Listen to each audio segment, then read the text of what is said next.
Já, góða kvöldin.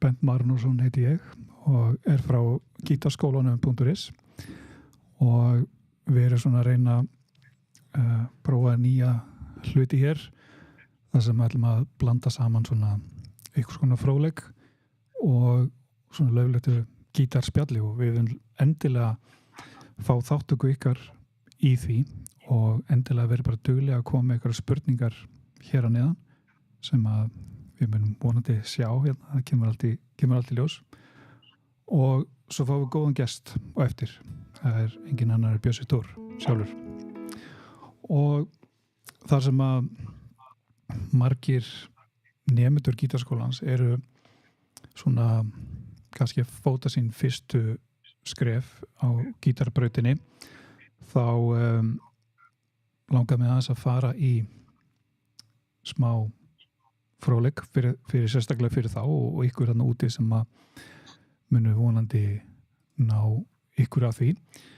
Það sem sagt við erum að skoða hérna hvað þetta nú? Hérna þessa hljómaröð og þegar við sjáum svona hljómaröð þá þetta bara e-mól, takt, þá telum við bara 1, 2, 3, 4 og svo D 2, 3, 4 og aftur 1, 2, 3, 4 og A. Það svona grunnurinn en eins og það margt líkt með tónlist og í rauninni eldamennsku þar sem að við erum að díla með alls konar krydd og þannig við þurfum ekkert endilega alltaf bara að spila hreinan e-mól hljóm við getum spilað bætt ykkur svona krydd inn og það sama með eins og þessu tilfelli þegar við komum með e-mól hljóminn og svo þegar við komum í D að þá getum við spilað bara hann að verða D en við getum bætt litla fingur hérna í þá erum við komið sus-4 eða sleppt alveg og það það sem að þessi mynd sýnir og þessa nótur og smá undirspil verður hægt að fá á Patreon síðan okkar sem bara patreon.com/gítarskólin og veflaust verður á heimasíðinni líka innan tíðar og þarna eins og sést hérna uppi í efsturrauninni þá eru mismunandi útgáfur af e-mól og við erum að spila þarna e-mól 9 sem sagt ákveðin útfærsla með þá bassatónunum hérna eða þá bara hluta til hér og þá getur við ráðið hvort við höfum opin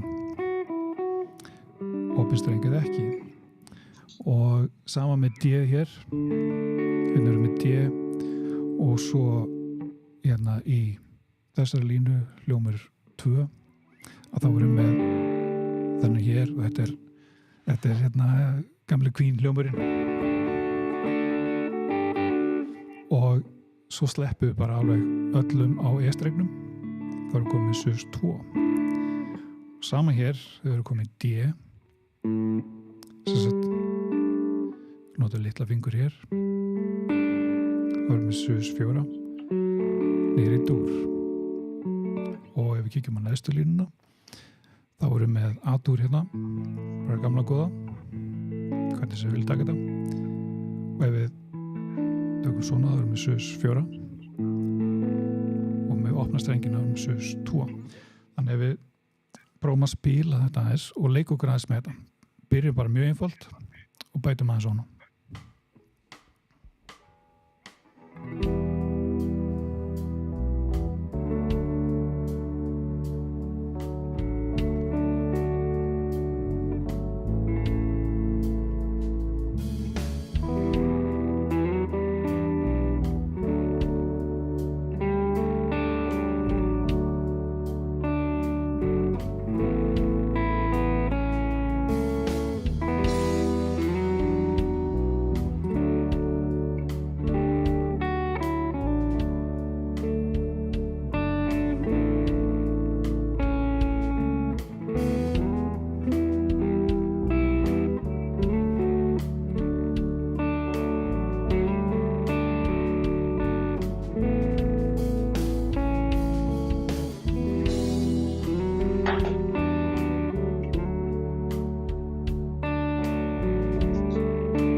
eins og segja, það þarf ekki alltaf að spila bara þessa straight hljóma sem við kunnum. Það að gera að kafa eins og í þetta og skoða mismunandi hluti og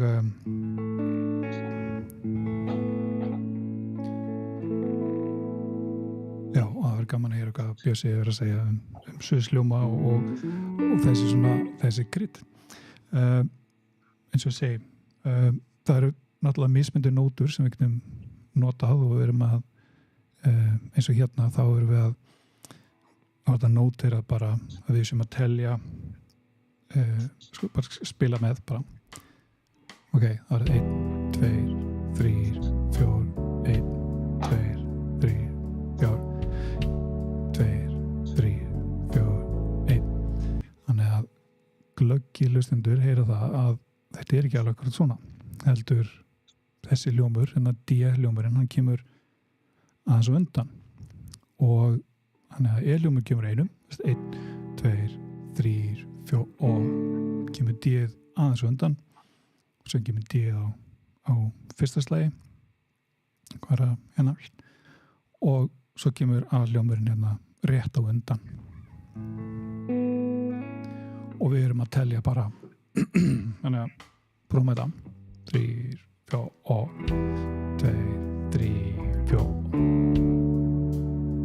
og svo á einum 2, 3, 4 aðeins undan og svo getum við líka náttúrulega spila bara ef við erum með eitthvað svona hljómaræði sem að er ekki endilega eitthvað hljómar sem við kunnum ekki eða eitthvað svo þá getum við alltaf bjarga okkur að spila grundtón og fimmund yfirleitt nema að sé eitthvað svona breyti hljómar eða og það myndi það hljóma eitthvað svona við tökum hérna E-nótuna hér fimmunda því D hér, fimmunda hér og A hér eða þá A opin hérna þannig að það hljómar eitthvað svona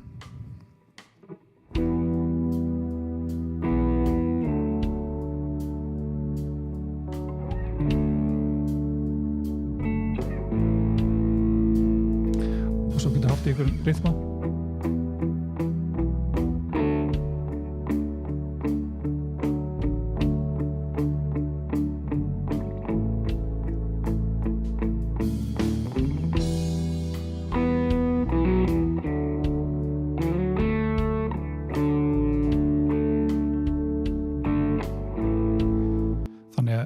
að spila til dæmis í hljómsveit eða með ykkur öðrum og ykkur annar bara að spila hljóman og svona það D og A og svona að þá er það svolítið gott að spila ykkur aðra hluti að við erum ekki að spila bara nákvæmlega sama og hinir því að það bara oft klassar við það sem hinn er að gera þannig að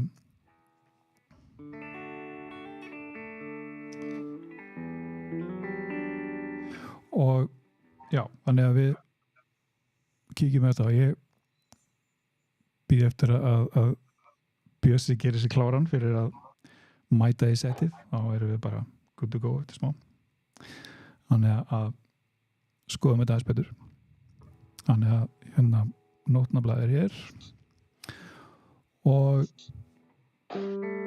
þegar við erum að spila þannig hljóma eins og þessi hérna D-sus sem er næst lengst til hægri að þetta er smá stretch og það miðast náttúrulega bara við tónin sem er B-streng og þá getum við nota það í hvað sem er þannig að við ætlum að taka A-sus og leis þá getum við bara gert það hér finnum A-nótan hérna og niður á þríund þá erum við komið með A og við erum með E við erum E-sus þá finnum við bara E-nótan hérna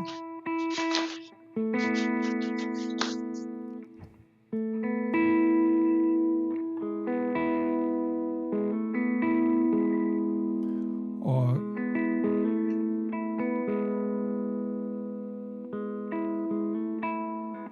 þannig að að gera kíkja vel á þetta blað bara og og læra flesta af þessu hljómum. En þá bara komið að góðum gesti og við maður hérna Björn Thoroddsen, hjartanlega velkomin. Takk fyrir. Takk fyrir að hafa mig bara, það er yndislegt að sjá hérna og þetta er stórgott að þetta virkar. Já. Þú heyrir í mér og ég heyri þér. Ég gleymdi nú að hækka þér hérna rétt sko, ég bauði velkomin, bauði velkomin aftur. Já, takk fyrir. Og þá endurtekið það bara að það er gaman að fá að vera með. Já, þetta er tilraunaverkefni og takk fyrir að stökkva borð og hjóla út í óvissuna með mér. Já, ef maður gerir ekki neitt, þá gerist ekki neitt.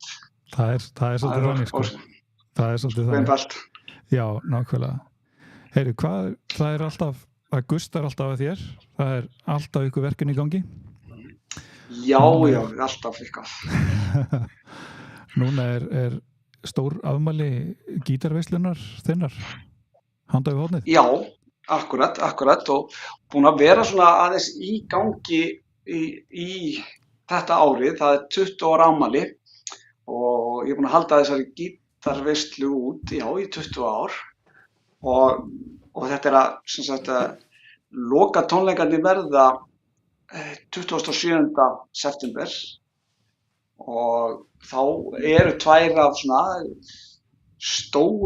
stórum gítarstjörnum í heiminum sem eru þannig, það er Mike Stern og Robin Ford sem ætla að vera gestir mínir á þessum loka tónleikum. Og mér finnst það er vel við hæfi líka út af því að ég er svona gamall fusion aðdáandi og þetta eru svona Mike Stern var svona, ég var mikill aðdáandi hans þegar ég var 20 þá heyrði ég í honum. Fyrsta skipti sem ég sá hann spila, það var í svona svarthvítu sjónvarpi, þá var ég út í Los Angeles og sá hann, þá var hann að spila á Saturday Live og þangað hver enginn nema, og sérstaklega ekki gítarleikari þar. Hann kom þar fram með Miles Davis og ég var bara, hann var kominn nýjan stíl svona inn í þetta og svona spilaði, hann er rockari, hann fílaði Hendrix í gamla daga og svo sett hann jazzinn inn í þetta, þannig að þetta kom og fyrir strák úr Hafnarfirði þá var þetta alveg blown off Og þú náttúrulega ferð til Bandaríkjanna þarna, 1980 1980. Nú bara slett. Já. Geggjað. Og fer ég. Þá varstu aðeins búin að kynnast hans spilamennsku þá, eða þá var það eftir að... Nei, ég sé hann þarna úti. Já. Ég sem sagt sé hann í sjónvarpinu þar. Já. Og það var svo... Þessar upplýsingar með svona gæja voru ekkert komnar hingað. Nei. Skilurðu, það tókast í dag þetta allt önnur ella þetta er komið bara, þú farið á netið og þá þetta komið á þessum tíma var þetta meira þú þurftir eiginlega að fara í flugvél eða fara í skip og ná í þessar upplýsingar.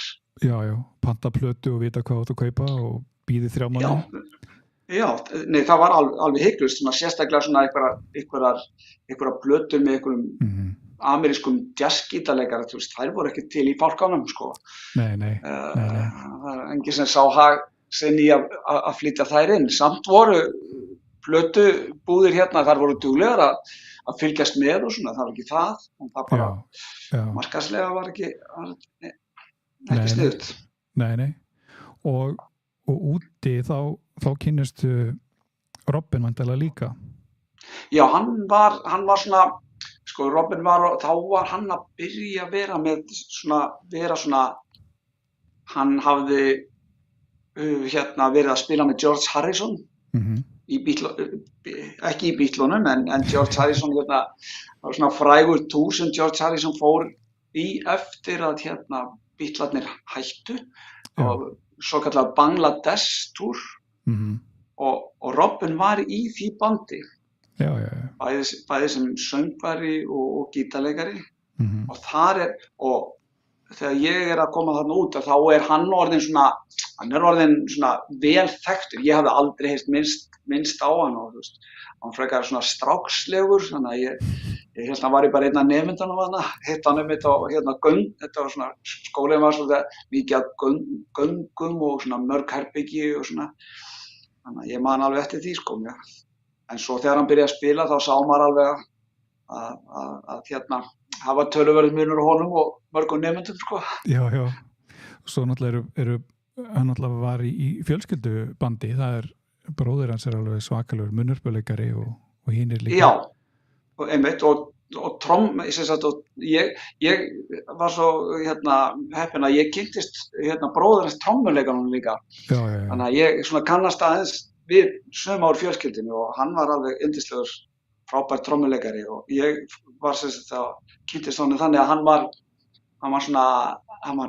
svona manager fyrir túr sem ég var á í Bandaríkjunum með Robin einmitt. Sá hélt utan, hann var að róta og svona sko. Já, ok. Hálfgerður róta, hann var að bera fyrir mig gítarinn og þetta var svolítið absúrt sko. Já. Þannig að hann var frábær náungi. Ég vissi það ekki sko, náttúrulega ég kynntist Robin náttúrulega þegar Talk to Your Daughter platan kemur út 86, eitthvað svoleiðis. Já. Eitthvað það leyti.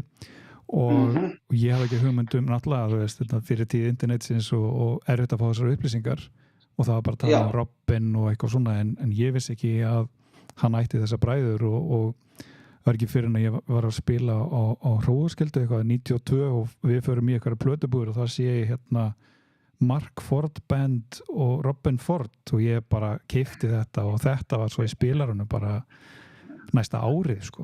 Já, þetta einmitt. Þetta var svona blues-oriented band. Já. Mikli bluesarar. Þeir eru alveg frábæri sko. Þeir koma alltaf saman svona einu svona árið eitthvað svoleiðis og eru með tónleika. Já. Og Roscoe Beck var hérna á bassa. Á bassa, já. Alveg svakalegur. 6 strengja bassa og spila hljóma og bassabrett sko. Allt í einu sko. Og stökkvandi út allt sviðið. Já, akkurat. Mjög líflegur. Já, nákvæmlega. Mér langar að spyrja það sem að, ég veit ekki hvort þú heyrið það sem ég var að tala áðan með suðsljóma og eitthvað svoleiðis að margir gítarnemendur eru svo fastir í því að það sér bara eitthvað bókstaf og það má ekkert breyta því, það stendur bara A og þú spilar þá bara A. Er eitthvað reglu sem þú notar sjálfur, þú veist hvað þú gerir og af hverju notar þú A-4, A-2 eða bara er þetta bara það sem að þið langar hverju sinni? Já, ég held að sé svolítið svoleiðis að það sko, hljómarnir eru náttúrulega byggðir aðalega þá sér kannski merktan A-hljóm. Já. Að þá er það A-hljómur, þá þýðir það svona svo kallað triad. Það var, ég man alltaf þegar ég lærði það triad. Já, og ég hafði aldrei heyrt minnst á þetta orð, ég grip fyrir mig í Hafnarfirðinum sko. Flækja það var engin triad eða neitt svoleiðis. Og svo komst ég að því að yfir þennan hljóm þá er einhver skalli, einhver tónstigi og það til dæmis einn tónstigin bara þessi venjulegi dúr tónstigi sem bara do, re, mi, fa, sol, la, ti, do bara sem við og úr þeim skalla getur maður bætt við einhverjum nótum í hljóminn til að gera svona skemmtilegi. Eina sem maður þarf að hafa í huga sko, hvernig hljómur og hvernig lag og svona fer svolítið eftir stíl og svona, ef það til dæmis A7 hljómur, þá þarf maður að passa að það sé þá að skallinn sé svona svokallaðan mixolítian skalli sem með lækkaða 7 þá. Nú þetta orðið voða flókið en þetta svona en að gera prófa sér svolítið áfram. Það sem eftir að hafa spilað í yfir 50 ára þá er svo mikið í hálfa öld að þá er svo mikið eitthvað sem að prófa sig áfram. Já. Að reglur þær eru fínar til að læra eftir en svo að gera gleyma þeim og prófa sig svolítið áfram, koma með eitthvað sniðugt og þannig að maður haldi að sé eitthvað sniðugt allavega og bara prófa sig áfram. Að gera að fikta aðeins í hljómunum, setja til dæmis eins og setja níund með að bara gerir gripi alltaf miklu skemmtilegra, sko, þú veist. Svona 3 hljómur. Þetta verður strax svona skemmtilegra. Já.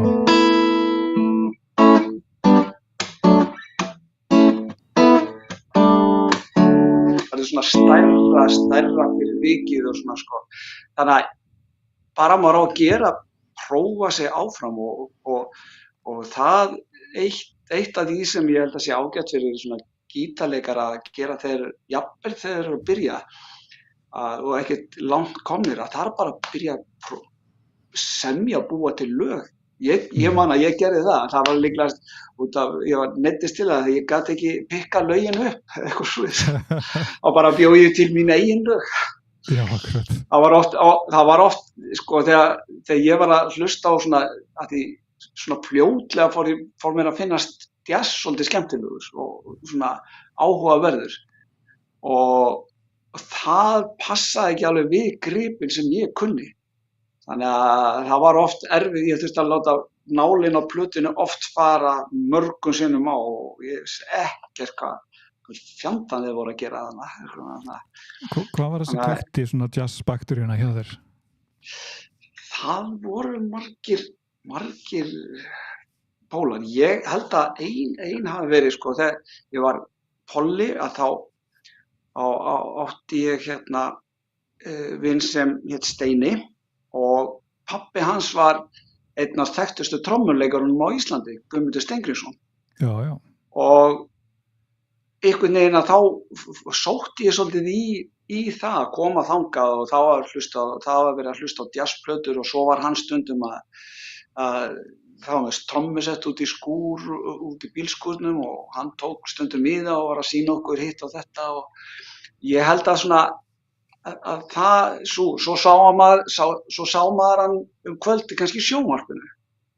Og maður var þá náttúrulega svolítið starstruck, sko, og ég held að áhuginn hafi byrjað og mér fannst bara jazz tónlist stundum bara svolítið cool, sko, hipp og cool. Já, þetta er náttúrulega mikið frelsi í þessu. Mikið frelsi, já. Já.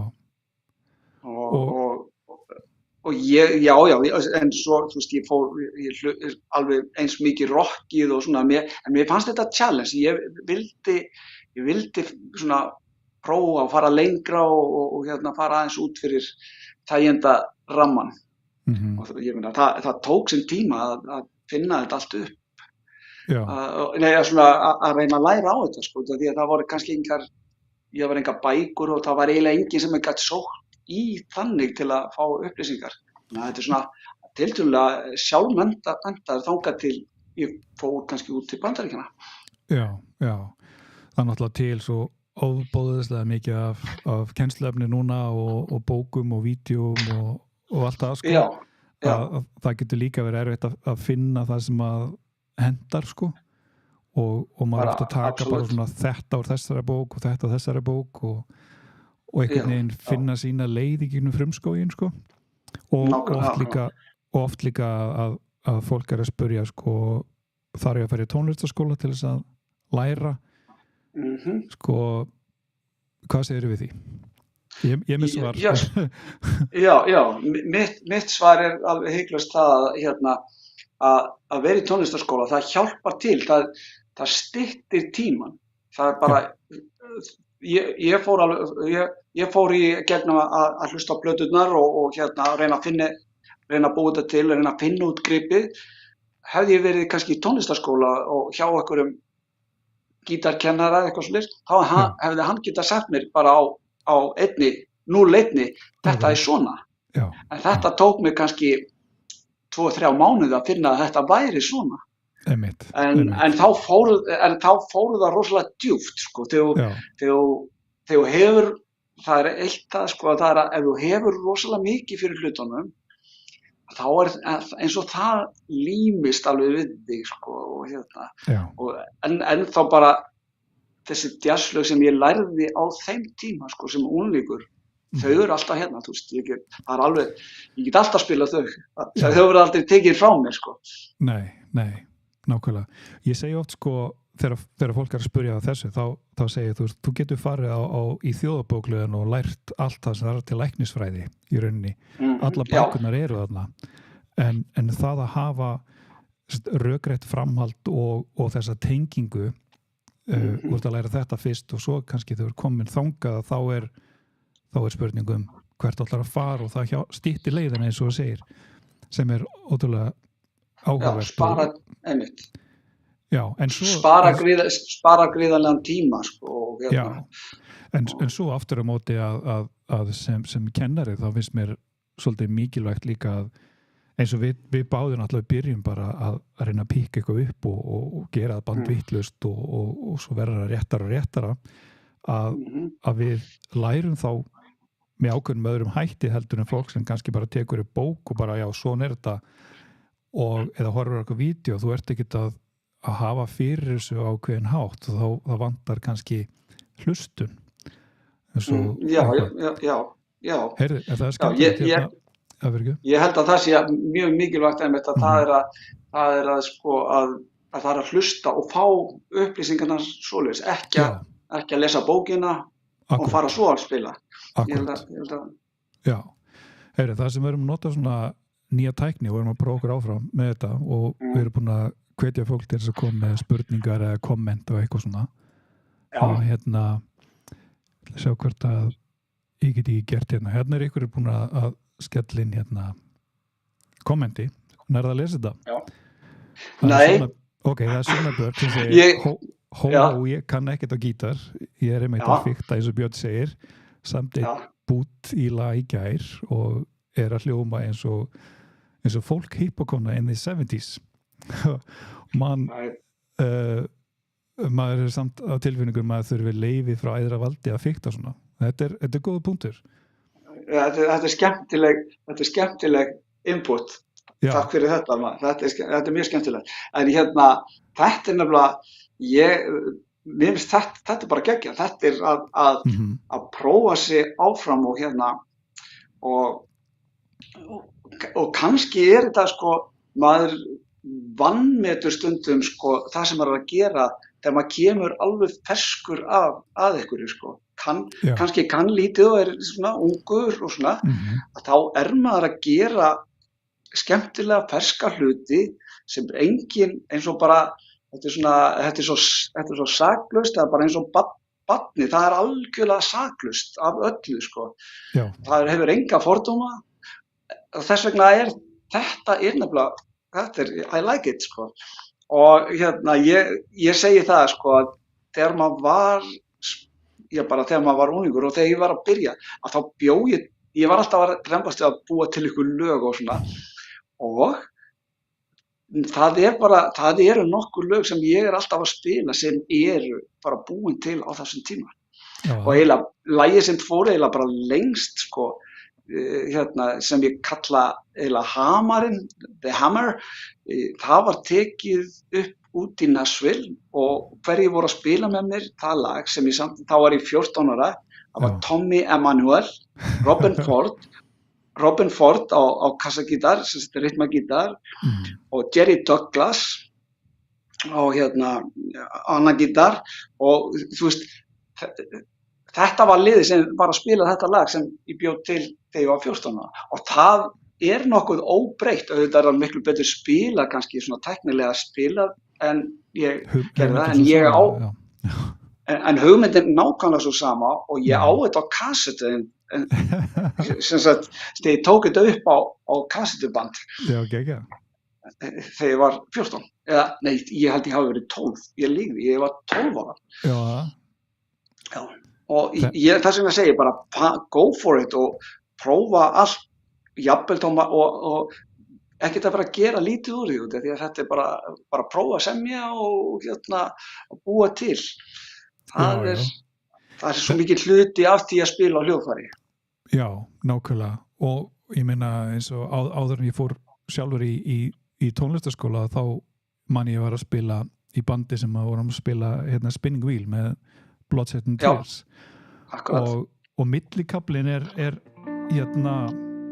hvað er þetta? Já. Og þegar það fyrir G-ið þá kemur þess að As með G-bassa. Spanish. Já, akkurat. Áður þegar í Asi, sko. Og svona leysir það og þegar vorum að spila þetta þá bara ég hafði ekki fræðina bak við mig, sko. Ég vissi ekki af þessu, en mér fannst alltaf eitthvað vanta þegar við fórum hérna niður og mér fannst vanta þetta ómstríða búið til einhverja spennu sem að leysist svo. Það var bara einhver tilfinning og ég sagði bassalegan, prófa þú bara að hanga í G-in og við förum í As. Já. Og hann sagði, ég man alltaf þess að nei, það virkar aldrei. Og ég bara prófum bara og þá var það akkurat máli, sko. Það þrælvirkar. Já, og þetta er þessi hluti, sko, sem að koma út frá fikti og þetta er svo, ég fagna þessu kommentu og þessu sem að Sunna var að gera, sko, að bara prófa og gera. Eins og bara, þú veist, þú lærir etur hljóminn og eins og það segja Spanish, þú veist, og fer bara upp með eitt band, hvernig hljómar það? Fara aftur upp með eitt band, hvernig hljómar það, þú veist? Akkurat, já. Og þá bara, þetta er cool og þá ertu búin að búa til ykkur svona orðaforða með þínu eigin, sko. Akkurat. Og þetta er mjög skemmtilegt. Það er ekkert heilagt í músík. Nei, nákvæmlega. Svo er hérna vinur okkur Jón Hilmar, hann er með kveðið til okkar. Takk Jón Hilmar. Jón Hilmar er náttúrulega frábær gítarleikari. Jón Hilmar, við fórum hann hefur náttúrulega tekið þátt í gítarveislunni nokkrum sinnum og svo fórum við til Kanada saman og það var svona gítarfestival og Jón náttúrulega alveg blastaði það, sko. Já. Þannig að hann er frábær gítarleikari. Hann er sko í sínu stíl bara, hann er eins og ég segi, sko, þá er engin bestur en það er engin sem kemst nálagt Jóni Hilmari, sko, það sem hann er að gera. Þess, það bara, ég reyni það ekki, sko. Nei.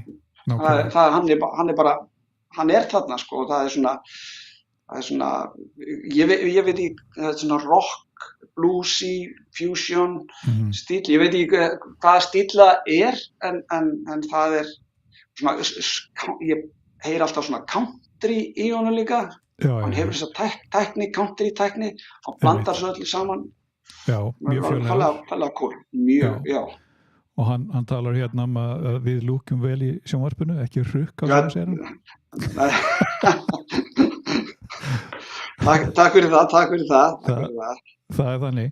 En það sem að þetta byrjar allt hjá þér með Beatlunum eða ekki, að þú sér þá spila og þá kviknar gítar áhugin eða hvernig, af hverju þetta spila á gítar? Já, það eru svona, Beatlarnir náttúrulega að koma upp þegar ég að fá svona bara, þegar ég að losa mig við snuði, þá eru Beatlarnir að byrja og í gamla Philips útvarpinu og eru bara, þú veist, það voru engin kassettubönd eða neitt svo, það var bara ein rás, en við náðum kananum, við náðum 1484 Keflavík, Æsland í Hafnarfirði, af því við vorum svo nálægt og það var náttúrulega alltaf kaninn á, sem sagt, ég átti eldri systkini og þarna byrjaði ég að heyra eitthvað sem ég vissi ekkert hvað var og hafði enga sérstöku tengslu tónlist eða neitt svoleiðis, en það er eitthvað, sko, í krökkum bara eða bara í fólki að það fellur fyrir einhverju sándi og ég held að það var náttúrulega ofboðslega margir sem féllu fyrir Beatlunum, en ég hafði enga hugmynd hverju Beatlarnir væru eða hvort þetta væru Beatlar, ég hafði bara ekki þroska til þess, en mér fannst eitthvað við þetta og þetta bara þetta gítarsound og þessi hljómar og gítarspilið og það var það sem heillaði mig. Ekkert sérstaklega söngur, ég heyrði hann ábyggilega ekki neitt. Það var gítarinn í þessu og það byrjar strax að ég fell fyrir gítarnum. Stundum bara, já, það var það helsta svona. Já, og ég heyrði það einmitt í viðtali við þig hjá Jóni Hilmari, þar sem að þú talar fyrsta gítarinn en heimasmíða. Akkurat, já. Var ekki ykkur kommóðu eða hvað? Jú. Það var verið að skipta skúffur í eldhúsinu. Já. Og fékk ég 2 svona krossviðsplötur sem voru botnin í skúffunum. Já. Og á þessum tíma, þú veist að tala um gamlan mann, sko, að þá var ekkert sjálfgefið að eignast gítar eða tala nú ekki um rafmagnsgítar. Já. En þetta var bara eina lausnin og ég ætlaði mér svoleiðis að verða gítarleikari þegar ég yrði stór, þannig að ég bjó gítar til. En hann var náttúrulega algjört hrákasmíði og ég náttúrulega ekki þekktur fyrir að geta smíða eitt né neitt. En allavega kom ég þessu saman og það var ekkert hægt að spila þetta. En mér fannst það. Og ég keypti 4 strengi í hann, af því ég hafði ekki efni á 6 strengjum. Og keypti þá niður í Músík og Sport og setti þetta saman með svona skrúfum, togaði þá upp og var búinn að setja bönd á einhverja spýtu sem voru svona sprengjuvírar, gamlir sprengjuvírar. Og það sem ég studdist við voru svona leikaramyndir. Og það voru leikaramyndir af Shadows. Þú veist ekki hvað leikaramyndir eru, eða það? Nei. Þú heyrst minnst á það? Nei. Þetta voru það sem við krakkarnir vorum að leika okkur með. Þá vorum að býta leikaramyndum. Við áttum mynd af einhverjum leikurum, hljómsveitum eða einhverju svoleiðis og þú fær þessa mynd, þá færðu 2 myndir með Bonanza og svona. Þetta var svona, við höfum gaman að þessu. Og ég var alltaf eftir með alla hljómsveitamyndirnar og mér fannst þær flottar. Já. Og líka þarna voru fyrirmyndirnar, þetta var allt svona og flottum fötum og gítarnir voru rafmagnsgítar, þetta var ómótstæðilegt. Já. Og eru til ykkur myndir af þessum gítar? Nei. Málið var það er til eitthvað af fólki sem man eftir honum. Já. En ég skammaðist mér svo óbáðslega fyrir þetta, því þetta var ógeðslega ljótt. Þetta var óbáðslega ljótur og það var komin alltaf þegar kom einhver heim og þá fór hann beint undir rúm. Ég vildi ekki láta hann einn vita af þessu því hann var óhemju ljótur. Og en já, ég sé mikið eftir að hafa farga á honum, hent honum, en ég hent honum bara við fyrsta tækifæri, Já. Já, hann var það ljótur, Nákvæmlega. En það er fólk sem man eftir þessu. Já. Og svo náttúrulega þú væntanlega sett stefnuna bara rafmagnsgítar, bara þau langar í rafmagnsgítar bara mjög snemma og hver á svona fyrsti rafmagnsgítara sem þú eignaðist? Svona, já, kannski fyrsti og kannski svona fyrsti alvöru? Fyrsti rafmagnsgítarinn var Höfner. Já. Það voru gítarnir sem voru í gangi fyrir svona þá sem höfðu alls ekki efni á Gibson eða Fender eða eitthvað svoleiðis. En það voru Höfner. Þannig að ég dagaði upp með Höfner og mér fannst hann bara rosalega fínn og hann var með 3 pick-upum og þú veist, ég hafði engan ég vissi ekkert hvað þetta vera gott eða mér fannst þetta bara alveg æðislegt Höfnerinn bara var, en þetta voru ódýrir gítarar og þessum mínir Höfnerar það voru nokkrir sem ég eignaðist voru allir mjög ódýrir þú veist, þeir voru einhver sem man náði í eitt sem enginn hann hafði bara verið einhver útigeymslu Já. En það var hægt að pússa hann upp og svona setti hann nýja strengi. Já. Og það náttúrulega bara svo magnað við það að eignast nýtt hljóðfæri, hvernig maður á þessum tíma sérstaklega sko, og líka, ennþá þegar við eignast nýtt, þetta bara nýtt dót sko, en sérstaklega á þessum tíma að taka þetta stóra skref allt í einu frá einhverjum algjörum gítargarm, allt í einu búin að eignast rafmagnsgítar. Já, algjörlega, bara ekki spurning. Og varstu þú með eitthvað magnara við þetta eða? Sko, fyrsti magnarinn minn var magnari sem var, það var svona útvarpsvirkja verkstæði sem það voru svo lítið til af magnurum á Íslandi sem útvarpsvirkja verkstæðið bjó til magnara og þeir voru kallaðir magnarnir frá hljómmagnarar. Þeir smíðuðu magnara úr gömlum útvarpstækjum og fengu lampan úr þeim og smíðuðu svo kassan sjálfir og svona og þetta var fyrsti magnar sem ég eignaðist sem hann var ekki góður en hann var stór og svona líktist Marshall en þetta var bara þetta fékk ég inn í herbergi á Hálsgötunni og það heyrðist hátt í honum en þetta var nú ekkert sérstakt sko. Það var fyrsti magnar sem og það virkaði bara voljúmtækin. Treble og bass virkaði ekki. Nei. Og það bara hærra og það meira overdrive. Já, það var einu sem bara láta hátalarnum bara gefa sig og þá varstu komið, ég kallaði alltaf Black Sabbath soundið. Já, það ekki. Já. Það var óveitilagið sko, svo seinna frétti að það héti Fuzz. Það eru upplýsingar komið frá Garðabæ að mér minnir að þetta héti Fuzz. Það eru upplýsingar komið frá Garðabæ. Þetta dagleið bara sko. Algjörlega. Það voru sko leiðin frá Hafnarfirði yfir í Reykjavík var stór. Það var langt að fara og maður fór ekki.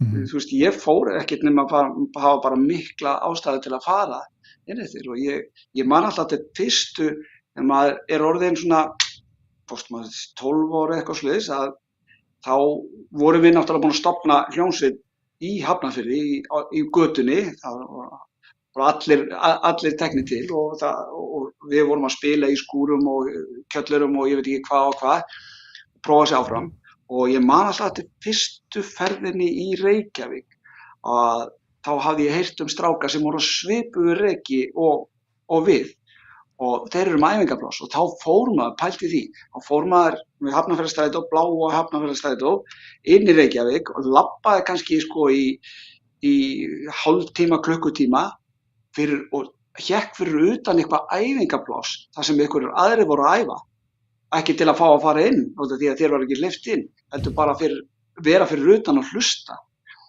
Og ég man eftir því að hafa farið í eina svona ferð og hljómsveitin var að æfa í Þingholtunum og þá heyrði ég hvað þeir voru komnir miklu lengra og ég fekk eiginlega svona kultúrsjokk, vá.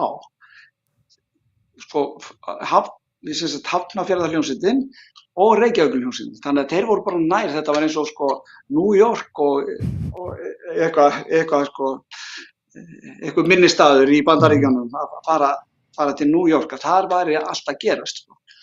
Þannig að bara það var bara kultúrmunur svo hefur þetta náttúrulega breyst. Vissu leyti að Hafnfirðingar miklu klárar en Reykvíkingar. Nei, djók. Já. Nei, þetta var gaman, þetta var upplifun að fatta þetta sko. Já.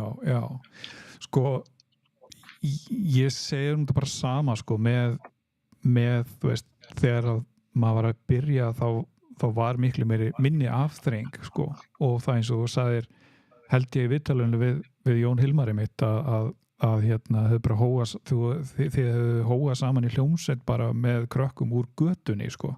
Já, þetta var hljómsveit úr götunni. Já og sko að eins og núna þú veist, eins og tónlistarskólum og svona oft bara samkeppni tíma, þú veist, krakkar eru bara háðir bara iPadinum og internetinu og tölvuleikjunum og svoleiðis að virðist vera svona minni, þú veist, maður sagði ekki líka í dag verið að hanga fyrir utan eða mjög sjaldan hanga fyrir utan eitthvað æfingarhúsnæði af því að hann svona uppnumin af þessu sem að fara að gerast þannig að vera innan sko.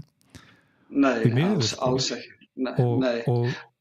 Og það spurning, hvaða leiðir finnur maður til þess að kannski kveikja neistan og eitthvað svona. Þannig að leiðum að sér eitthvað nemendur sem að eru með þennan neista þá bara reynum að finna allt til þess að henda spreka á bálið sko.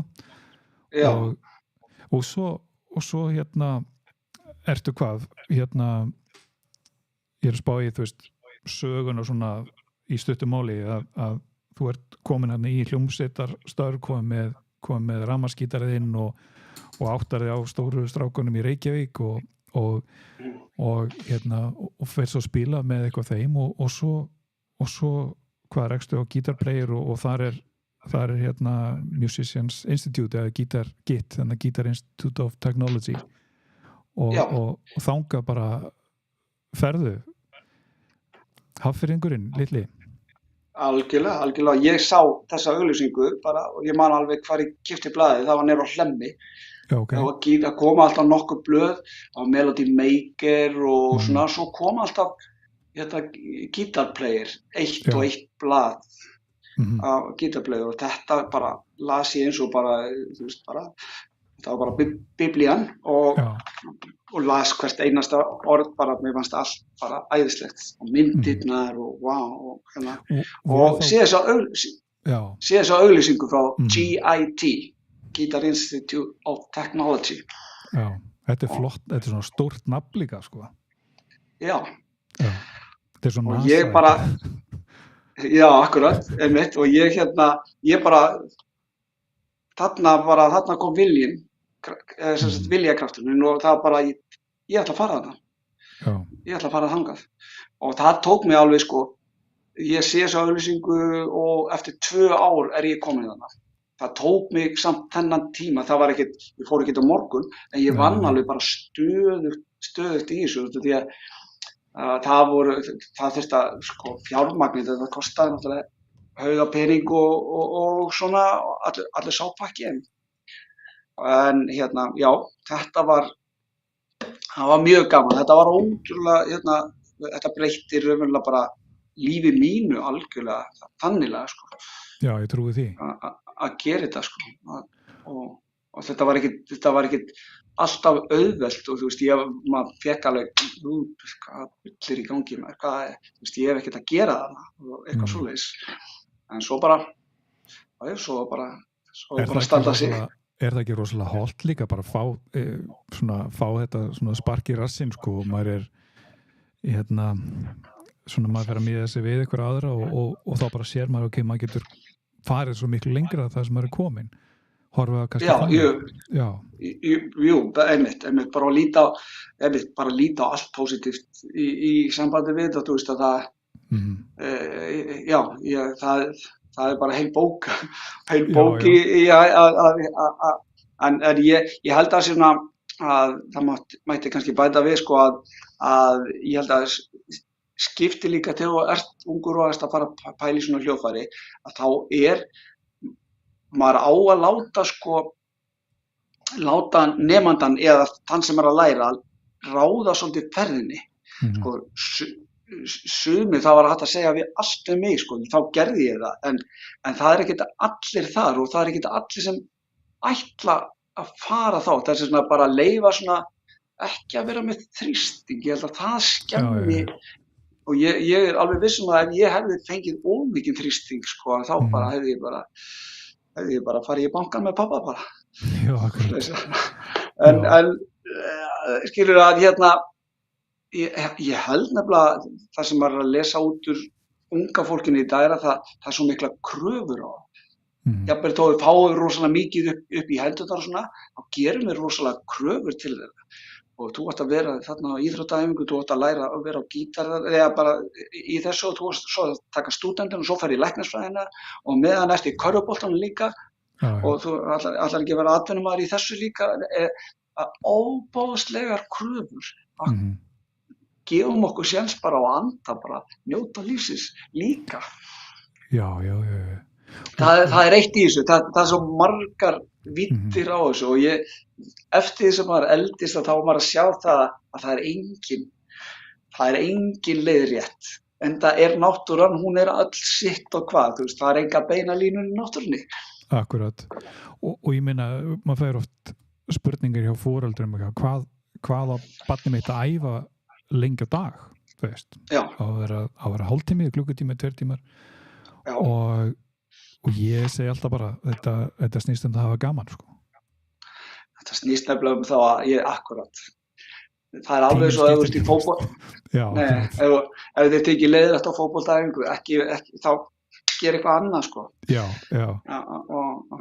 En svo það bara einhvern veginn þannig að hvað sagði ég við þig þegar þú varst að læra hjá mig? Hvað sagði ég að þú eftir að æfa hann mikið? Vertu heima.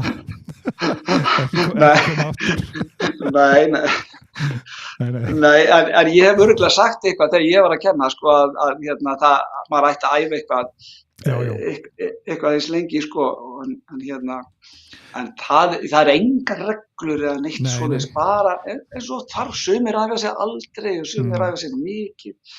Ég æfi mig mikið, en þú veist, það bara, ég þurfti þess.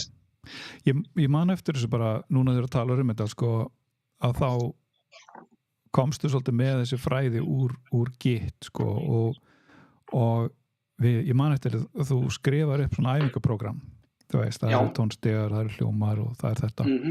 Og það var rosalega gott, af því að ég, sko, bara, ég segja við marga, sko, þegar ég var að læra hjá þér, þá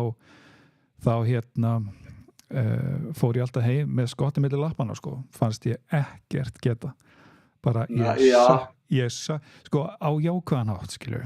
Já, ok, ég tók að þannig, þetta var bara spark í rassinn, sko, og ég vildi þetta, sko, ég var með mikið metnað, ég man ekki hvort þú upplifði það eitthvað, en allavega ég varst gott að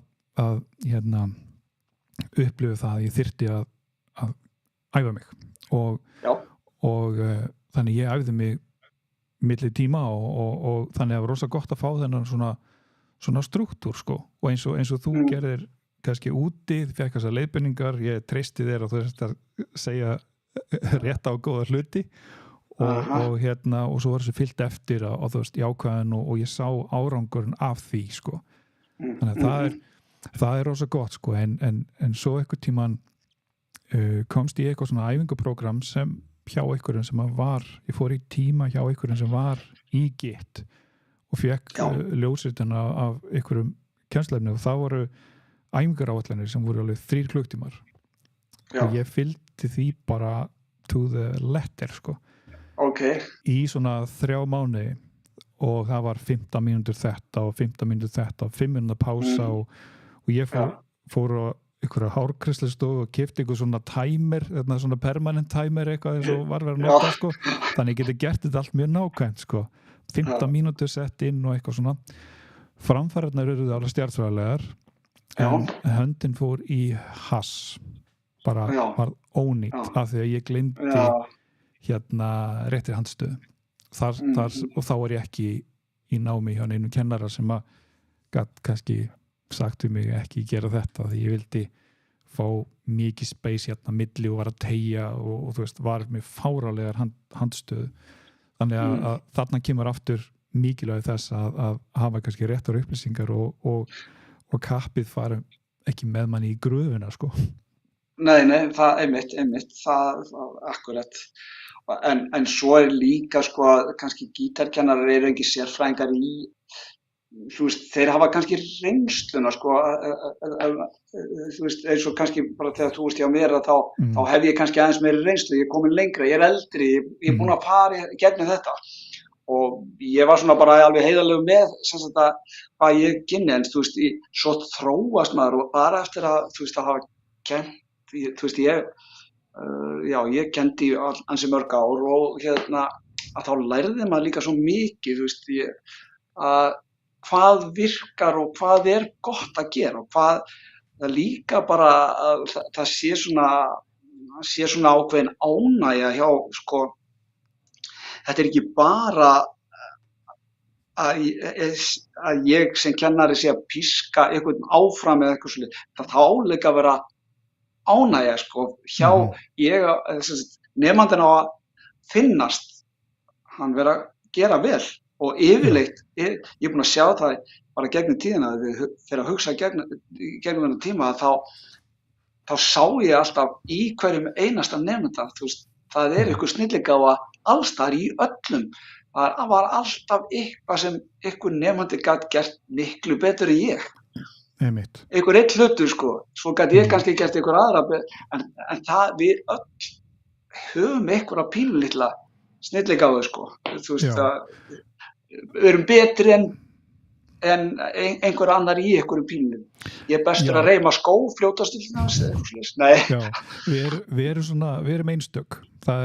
Við erum nefnilega einstök og það finnst mér vera að kennarans gæti verið sko, hvort það væri rétt að sérstaklega í svona listum að reyna að draga það út og þá maður fjandi góður kennari að maður getur dregið það sérstæða út úr nemendunum.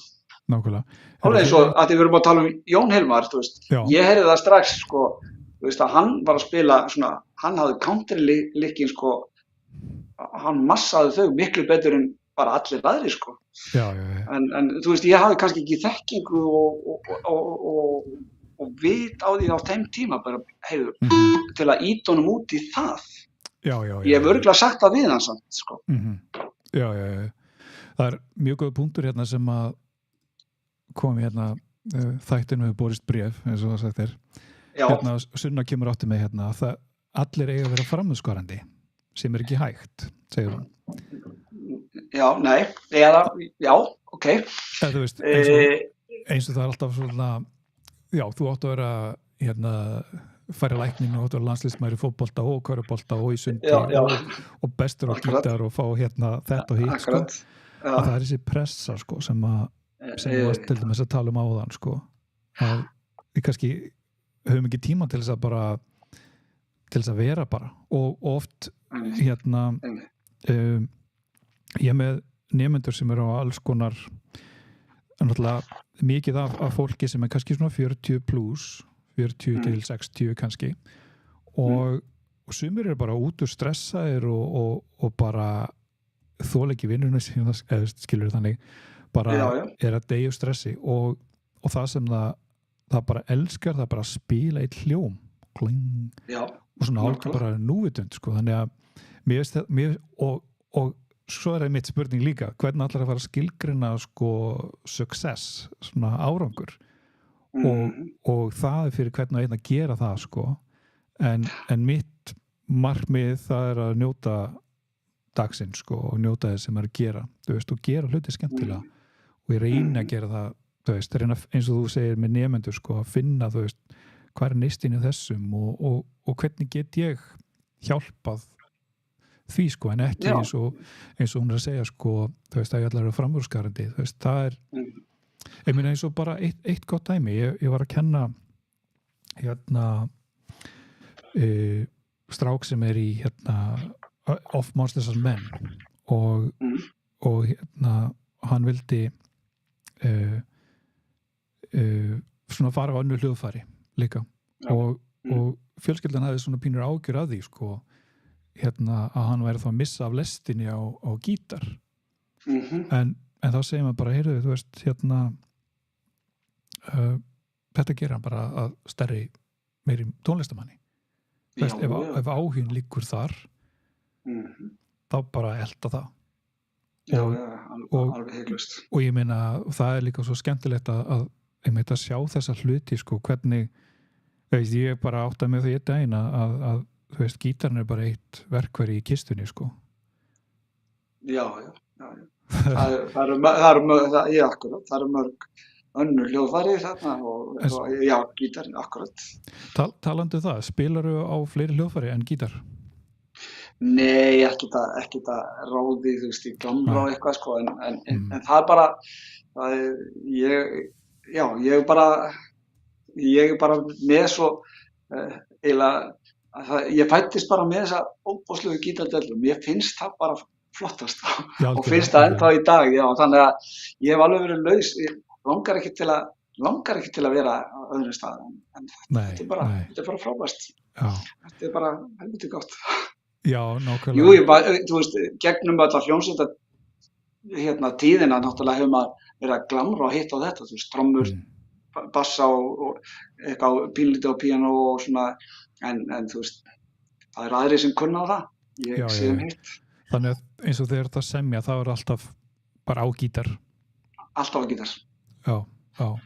Gítar er það besta í heimi og ég segi það bara ef allir þessi vitlýsingar pólitíkusar út í heimi sem eru að bombera á hvort annar, ef þið myndu spila á gítar þá væri friður í heiminum. Akkurat. Af því þetta er nefnilega, gítarinn er miklu meira heldur en bara eitthvað keppnisljóðfæri eða spila eitthvað hratt eða mikið og vel og svoleiðis. Hann er líka rosalega róandi, þú veist, vera einn með gítar og bara einn með sjálfum sér og spila ykkur að hljóma. Það er bara it's heaven, sko. Já. Þannig að ég held að, ég er alls sannfærður um það. Því fleiri sem spila á gítar, því friðvænlegra verður í heiminum. Við ættum kannski að henda svona í svona helgar retreat, svona gítarslöggum. Já, akkurat. Snæfellsnesi við eitthvað fossinn, sko. Læk og tjald og gítar. Akkurat. Þetta er góð pæling, sko. Heyrðu, þetta er búið að vera mjög skemmtilegt spjall. Við þurfum að kannski bara henda í annað bara við tækifæri. Algjörlega. Það er spurningar, ég er ekki komin eins í spurningalistan, sko. Þannig að það býður bara. Já, þú mást, bara eins og as you wish. Já, geggjað. Heyrðu, segðu eitthvað svona aðeins í svona bara að lokum, hvað er framöndan hjá þér? Þú veist, það er gítarveislan þarna í september, 27. eða ekki? 27. september, jú. Já. Og ég er náttúrulega alltaf að undirbúa það og það tekur smá tíma, en ég er ég og nokkrir vinir mínir fórum út til London núna fyrir bara nokkrum vikum og tókum upp heila plötu þar og það er svolítið skemmtilegt verkefni og fórum í Abbey Road stúdíóið sem er gamla Beatles-stúdíóið og það er svo margir í hljómsveitinni og langt að telja alla sem eru í henni nema það að við tókum upp 10, 11, 12 eitthvað svoleiðis og þetta fer að koma allt svona út sem sagt og það fer alveg á næstunni fer að koma lag og það er einmitt lag eftir mig og 2 aðra í bandinu og að því ég var í London og Robin vinur minn, Robin Ford, var í London líka á þessum tíma. Býr reyndar það núna, þannig að ég hringdi í hann og við ætlum hvort þið að hittast og heyrðu, komdu bara, ertu ekki bara til í að koma í stúdíó og tekur gítarinn með þér og hann sagði, þú veist, ég hef aldrei hljóðritað í Abbey Road stúdíónu, þannig að ég bara, it's great man. Og hann kemur og hann spilar einmitt með mér í þessu lagi sem við erum að taka upp, sem við tókum upp. Já. Og það er bara, og þetta er svona verkefni sem við erum að koma á stað og við ætlum að vera með tónleika í garðinu hjá mér í Hafnarfirði á Hringbraut 63. Það er 7. júlí og á laugardaginn klukkan 2. 7. júlí klukkan 2. 7. júlí. Já, og það er bara ókeypis inn og það er bara opið fyrir alla gangandi og vonandi verður bara gott veður. Ég hef alltaf verið með svona árlega garðtónleika. Þannig að bara endilega kíkja og þar verður bandið. Og bandið heitir The Icelandic Pop Orchestra. TIPO. Mér finnst það alveg geggjað nafn. Já. Og þarna eru trommuleikarinn er mjög frægur heilaskurðlæknir í Svíþjóð en líka þekktur trommari hérna á Íslandi hann Steini Gunnars, hann var trommuleikari í Stjórninni og svona, Já. og Þóri Baldurs þarna, Jón Kristín Kortes, Lýður Árna, Íris Sveins, Pétur Hjaltisti, Tryggvi Húbner, Rósmann, það er fullt af fólki, ég vona að ég sé ekki að gleyma neinum, sko, það er mikið af fólki þarna og við ætlum að vera, og Þorvaldur Gylfason með okkur líka, Okay. og já, þetta er óbúslega skemmtilegur hópur og það er einmitt að koma lag svona alveg bara þess vegna í þar næstu viku og flokkurinn verður með fyrstu tónleikana, Icelandic Pop Orchestra. Já, frábært. Hringbrautinni. Þetta er spennandi og við hvetjum fólk til þess að mæta og bara og þá sem að við erum hér bara að fylgjast með okkur og skella okkur spurningum og kommentum og er ykkur sáttu við okkur Pétur A. Jensen, hann þakkar fyrir okkur, það er þakkar fyrir sig, takk fyrir bara okkur og bara Bjössi, kæra þakkir fyrir spjallið og heyrumst fljótlega. Herri, gerum það. Takk. Bye. Okay, takk. Og hinn, takk hérlega fyrir kann ekki dáta hérna er það kæra þakkir fyrir komuna og við verðum með annað svona vonandi sem fyrst. Takk hérlega fyrir og þangað til næst.